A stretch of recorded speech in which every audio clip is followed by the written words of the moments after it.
Record. So we're recording. All right. Rami.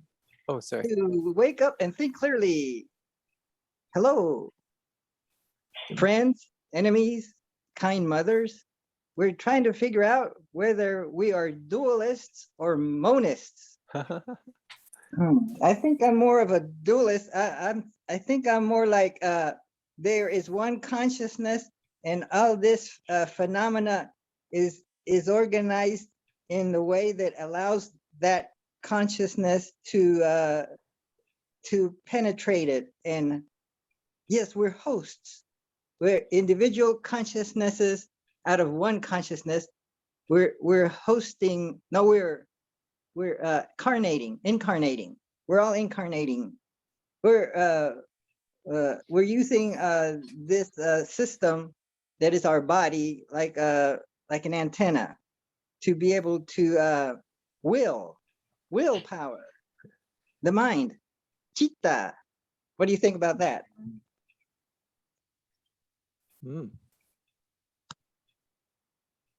Can I ask Rami a question? Well, Rami, are you familiar with Conway's Game of Life? I am. Yeah, so I did a demonstration of that, and I was hoping, because Lewis sees consciousness as a continuous spectrum, all the way down to the tiniest subatomic particles, and all the way up. And I was trying to, and yet he still claims that he thinks that it's an emergent property, and I think those two views completely conflict with each other.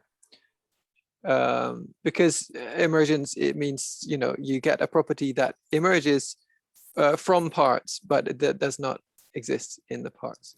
So I gave the Game of Life as an attempted demonstration of this principle, where you have extremely simple rules of these individual units, and they exhibit no interesting properties whatsoever. They just disappear. But when enough of them are put together in a certain configuration, can be even really fairly random configuration, then you'll get these long-lasting complex behaviors that are totally absent in the parts. But it didn't seem to make an impact, my presentation. Yeah, so that's where we were partly.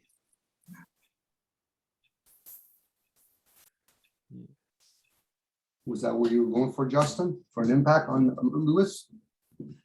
I guess over our many meetings, my personal impression has been that he is very much attached to a set of concepts that he's created, that he applies beyond the domain of his experience, and which have very fundamental flaws in his logic. Now, if it were only poetry, maybe it wouldn't matter, because poetry is not a logical thing, but he presents his views with the assumption that they are logical and do make sense and have some consistency. But I think that they fail in that respect. And so from time to time, I've tried to point that out and maybe open his eyes to, for example, what emergence is taken to mean in science. But yes, I've failed. But that's okay. You said yourself. I'll give you a story I had recently. As a friend of mine, an acquaintance, more of acquaintance than a friend. At least, yeah. I respected the challenges me, But he was telling me one day about, he's taking all his vaccine shots. I said, well done for you. And then, of course, he went on about telling me this and that. I'm like looking at him. I'm like, you're sounding like, no offense to Jehovah's Witness, but you're sounding like one of these preachers. What do you mean? I said, you smoke, right? He goes, well, yeah. I said, you don't sleep correctly, right? He goes, yes. I said, so how are you promoting this for health? This is for economic reasons. You want to travel and all this. So I guess what I'm trying to say that in a roundabout way here, to try to change somebody else's mind is for one to understand their own island, how it works within. A lot of the stuff that even you posted, that was somebody else's story. Whether or not we convince a whole bunch of people that the software. Yeah. you know, whether or not, you know, I would call that more the life, not the life, probably more the game of dots. But hey, that's my view again. You know what I mean? I'm allowed to change words around if I want to, if it Sure, resonates for me. sure. But I would never try to tell somebody else, well, you know, that's wrong. Because then that would be like, okay, so I'm right then. So I'll do 4 roundabouts. Now I'm back to square one again. You know, those are programs that we've all been conditioned. So this is not we're an island by ourselves. Well, we are when it comes to our own internal vessel. So in that sense, Luis does go on. I won't deny it. So do I. I go on too. It's just some of the stuff I talk about, I only share only a certain amount. And it leaves a lot of people like, I don't know what he's talking about. I said, of course, because I'm my own student. I'm just talking out loud. As long as I grasp it, you know, and if I do, and I start hearing words like, oh, it makes sense to me, then I go inwards quickly. Question senses, question my feelings. Because I realize for myself, this is me talking. You know, the Germans used to talk about it, and certain philosophers, every so often, certain philosophers. Don't think for one second all Germans or all Egyptians knew how to play with the pyramid, where you have to actually start challenging the senses, the feelings, your thoughts, because then you realize what's been running it all like strings to the emotions. Once you realize the emotions have been running it and realize more times than not, they've never been developed, then and only then you can actually go from the mind to the emotions to the observer of both. Now, once you realize those things, and I'm only talking, this is theoretical, this is me sharing out loud. That's all I'm doing, because what's real to me or truth is a possibility in the outside world. So now, when people don't realize that, when they hear words like, yeah, it makes sense to, then question it. What do you mean makes sense? You know what I mean? Am I using senses to question things or to justify things? Look at the word things. How about both?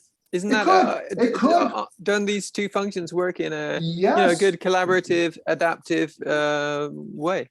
Very much so, Justin. You know, it's like when people say, I'm open-minded. I said, the mind has many variations, and open and closed are just 2 of them. You know, you tell somebody that's open-minded, then you start saying, listen, tell me all the bad things you don't like about Donald Trump. Membrane. You know, there's receptive mind, there's a clever mind, there's the association mind. And if when you start doing that with the one receiver, which has the king and queen, then you could do it with the heart, the blood that goes to it, our ancestors. You can go to the liver. Now, I'm just using words, and this is where people get stuck. No, you just said the word ancestor. Well, that brings value to me. It's just a word. Now, if I actually wrote thousands of books, I'm not actually going to really fool anybody, because I already know most people put value. We do because we think the written work is so important that we've actually ignored just sharing with each other. And when I say share, I'm talking about sharing within oneself. Your community is within oneself. The concept of do no harm was never an external thing. It's an internal thing. Do no harm to oneself. Master the self. Love the self, not the other way around. Loving and all this. So now when we start questioning things and using it like a baton or a weapon by saying, listen, I'm a Christian or I'm a Muslim, and there's a billion people out there that follow this. Could they be all wrong? Maybe. It's all a possibility. But, you know, instead of worrying about the billions, concern about the one. People are going to do what they're going to do, and they're going to say what they're going to say. And people are going to actually do things like science. Like, are we going to think that for some reason or another, that's usually a pattern of habits, that science is going to be any different when there's men behind it? Just so that you know, I have video running here, okay? Okay. And I might turn off my video and maybe my audio, but I'll still be listening for a while. I have to prepare for teaching. But well, thanks for the heads up, Rami. I know you were going with that. So when we have, you know, science that are run by, we'll say men, and they have their agendas, positive or negative, same with state or religion, you know, the story of Jesus or Muhammad or the Hindus. I'm thinking, okay, but if history has shown that people have manipulated the story, am I to assume that the story of whatever, all these other stories, navigated around all of this? It's all a possibility. I couldn't confirm it one way or the other. This is how I juggle things within the mind. At the same time, I also realize my desires, my passions, my heart, the blood that goes to it. It plays a role in it too. This is why I was saying earlier, I don't know if you were here, Rami, body has its own consciousness. People literally can use their body as a pendulum. Should I actually buy this grape? Should I buy these apples? We just have forgotten to attune ourselves to the physical, hence the nature. I went on over there. Sorry, guys. All right, all very good.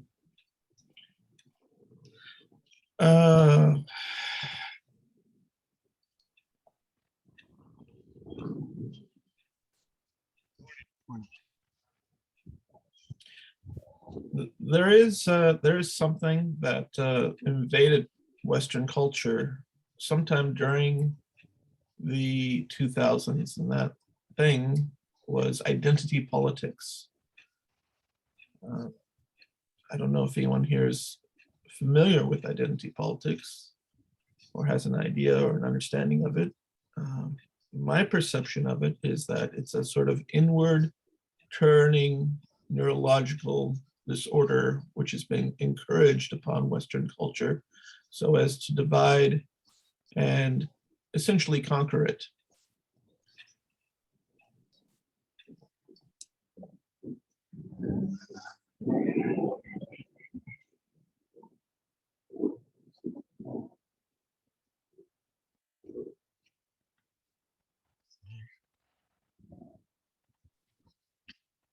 Rami, you're on mute. I don't know if that's accidental, but you seem to be in the middle of saying something very It was interesting. purposeful because I Oh, wanted sorry. to keep my words few, Oh, others maximum opportunity to consider them. cool. What could you I think my brain paused just at the wrong moment. What was it that was kind of poisoning the Western Identity politics. Oh, could you just summarize what that is? Identity politics is